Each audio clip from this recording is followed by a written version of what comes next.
Hello everyone, আসসালামু আলাইকুম। আপনারা সবাই কেমন আছেন? আলহামদুলিল্লাহ, আল্লাহর রহমতে আমি ভালো আছি। তো আজকে সকালের নাস্তায় ছিল রুটি আর ডিম ভাজি। তো চলে যাচ্ছি রান্নায়। আজকে রান্না করব কাঁচকলা দিয়ে, আলু দিয়ে, মাছ দিয়ে রান্না করব আর মাছ ভাজি করব। তো এখন মাছ ভাজিটা বসিয়ে দিলাম। যা যা মশলাপাতি লাগে সব কিছু দিয়ে দিলাম। অল্প একটু পানি দিয়ে দেব। তো এখন মাছগুলোও দিয়ে দেব, হওয়ার জন্য অপেক্ষা করব। তো আমার মাছ ভাজিটা হয়ে গেছে, এখন নামিয়ে নিলাম। তো এখন কলাটাও বসিয়ে দিলাম।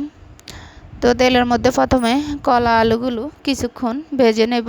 এখন একে একে যা যা মশলাপাতি লাগে সব কিছু দিয়ে দেব। দিয়ে অল্প একটু পানি দিয়ে দেব, দিয়ে ভালো করে কষিয়ে নেব। তো কলাটা ভালো করে কষিয়ে নিলাম। তো এখন টমেটো দিয়ে দেব, সাথে নারকেলও দিয়ে দিব। মাছের মাথাগুলোও দিয়ে আরও কিছুক্ষণ কষিয়ে নেব। তো এখন পরিমাণ মতো পানি দিয়ে দেব। তো হওয়ার জন্য অপেক্ষা করব। তো আমার কলা তরকারি হয়ে গেছে, এখন নামিয়ে নিলাম। তো ভিডিওটা আর বড় করব না। সবাই ভালো থাকবেন, সুস্থ থাকবেন। আল্লাহ হাফেজ।